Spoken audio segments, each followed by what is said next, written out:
Oke, halo semuanya, kembali lagi bersama gue di Satrio. Dan pada kali ini gue pengen nge-share sedikit tentang teori cara lulus jalur seleksi Telkom University. Oke, jadi karena ini cuma sebatas teori, kalian bisa percaya atau tidak teori ini. Oke, itu yang harus kalian ingat. Oke, jadi ada 4 hal penting yang harus kalian ketahui kalau kalian pengen lulus jalur seleksi Telkom University. Yang pertama adalah nilai. Kenapa nilai yang paling pertama adalah karena dari seluruh jalur Telkom University ini tuh menggunakan nilai.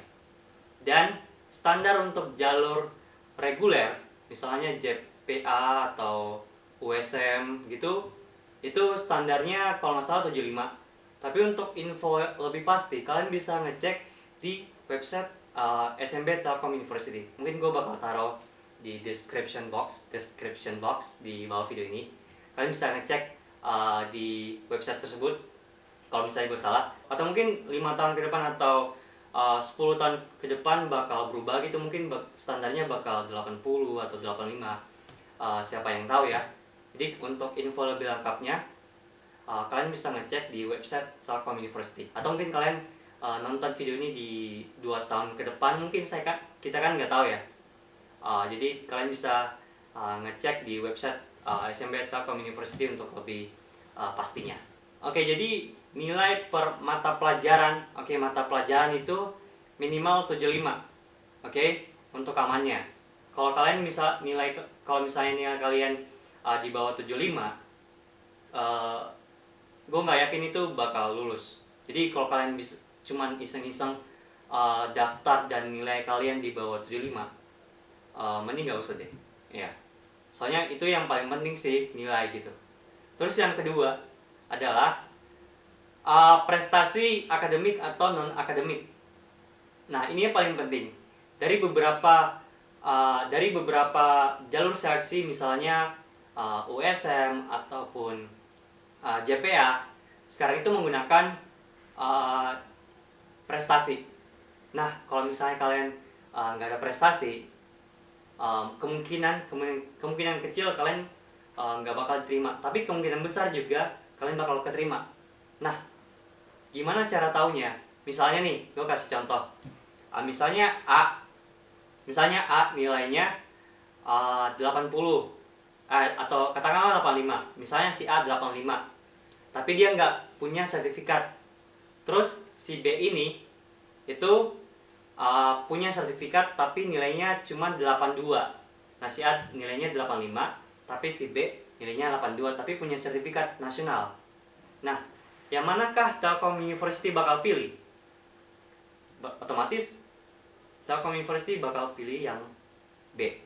Ya, karena itu sertifikat itu bakal jadi poin plus buat kalian untuk lulus masuk Telkom University. Itu yang harus kalian ingat. Oke? Tapi nggak kemungkinan. Ada juga kasus kadang si A ini nggak punya sertifikat, tapi ada juga yang lulus. Mungkin gue bakal jelasin di poin selanjutnya. Oke. Jadi yang selanjutnya adalah, yang ketiga adalah, yang harus kalian ketahui adalah, ini cuma teori ya. Ini gue nggak tahu benar atau enggaknya. Itu adalah per wilayah. Gue nggak tahu ini benar atau tidak. Cuman kalau menurut gue, ini masih ada kaitannya dengan wilayah. Dan faktanya, ini fakta ya, di Telkom University, mahasiswa yang orang Bandungnya sendiri itu cuman mungkin sekitar 30-40% itu orang Bandung sendiri, ataupun Bandung dan sekitarnya, Cimahi dan daerah atas dan sebagainya gitu. Mungkin 30-40% gitu. Dan sisanya adalah perantauan dari Sabang sampai Merauke. Ya, semuanya perantauan 60%. Kalau menurut gue pribadi sih. Soalnya di kelas gue sendiri itu cuman orang Bandung tuh cuman 3-4 orang gitu. Dan sisanya itu perantauan semua, nggak dari Bandung gitu. Ya. Dan di kelas gue sih itu ada sekitar 23 orang ya total mahasiswanya untuk kelas internasional. Kalau kelas reguler Itu gue nggak tahu lagi, mungkin orang Bandungnya mungkin bisa lebih banyak, tapi biasanya nggak lebih dari 10% gitu. Itu menurut gue pribadi ya.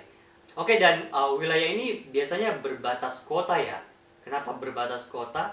Karena misalnya nih, uh, kalian misalnya dari Palembang, terus ada juga dari Bekasi. Nah, jadi kalau misalnya suatu daerah sudah mencapai kuota tertentu, mungkin bakal di stop gitu. Mungkin bakal di stop untuk jalur uh, jalur seleksi untuk kelulusan tersebut gitu. Jadi kalau misalnya di Bekasi ini belum kuotanya belum terpenuhi, mungkin bakal dialihin ke jalur tersebut gitu. Jadi kalau misalnya setiap kota atau kabupaten dan wilayah lainnya kotanya belum terpenuhi, itu bakal dialihin ke wilayah yang lain selain dari kota atau kabupaten tersebut. Oke, jadi kalau misalnya suatu wilayah kotanya sudah full, berarti itu bakal dialihin ke wilayah lain. Jadi kalau kalian misalnya, wah nilai saya pernah kejadian suatu kasus, nilainya itu 85 atau 86 ya? Ya kalau nggak salah, gue pernah lihat di komen SME Telkom. Dia tuh nilainya tinggi dan punya sertifikat, tapi nggak lulus gitu. Mungkin ini bakal masuk ke poin ketiga yang gue sebutin tadi, tergantung wilayah dan kota gitu. Jadi kalau misalnya mungkin dari suatu wilayah tersebut kotanya sudah mencukupi, jadi kalian nggak nilai dan sertifikat kalian nggak bakal keterima, berarti kotanya sudah terpenuhi gitu. Itu sih. Itu jadi mungkin kalau kalian pikir kenapa saya nggak lulus, mungkin ini cuma teori. Oke. Mungkin itu tergantung wilayah dan kota gitu. Itu cuma pendapat gue pribadi ya. Sisanya gue nggak tahu ini benar atau tidak, soalnya gue bukan penyeleksi nilai jalur seleksi Telkom University. Itu cuman pendapat gue pribadi aja. Oke. Kalian bisa percaya atau tidak, tergantung dari pribadi masing-masing. Oke. Dan yang terakhir adalah kepercayaan. Kenapa saya bilang kepercayaan? Karena segala sesuatu kalau misalnya tidak dilandasi dengan agama, Tuhan gak bakal mempermudah jalan kalian gitu. Jadi kalau kalian misalnya Islam ya, jadi sebelum kalian submit nilai atau pendaftaran kalian, itu minimal kalau bisa baca Bismillah gitu. Dan begitupun juga agama lainnya, kalian bisa berdoa menurut agama yang kalian percayai. Oke, jadi kalau misalnya ada yang nanya, kalau misalnya nggak punya agama gimana kak? Itu tergantung dari pribadi masing-masing ya. Kalau kalian penyembah Indomie atau micin misalnya, itu gue nggak tahu. Jadi kalau bisa kalian harus punya landasan agama. Oke. Kalau misalnya keimanan kalian masih kurang, berarti harus diperbanyak lagi. Dan jangan menyerah, oke? Jangan menyerah kalau misalnya kalian gak lulus.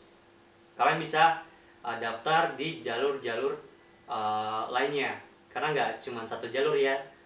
Telkom University yang nyediain itu banyak banget jalur yang disediain tiap tahun. Dan tiap tahun juga itu banyak lagi variasinya. Ada jalur beasiswa, ada jalur JPU.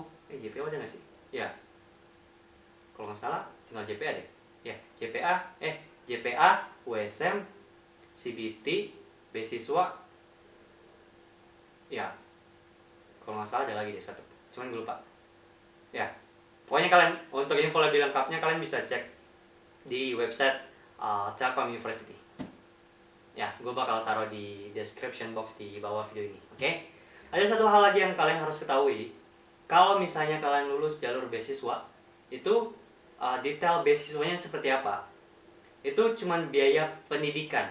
Oke? Ini sudah dikonfirmasi sama SMB Telkom sendiri. Mungkin gue bakal taruh fotonya di sini, Oke?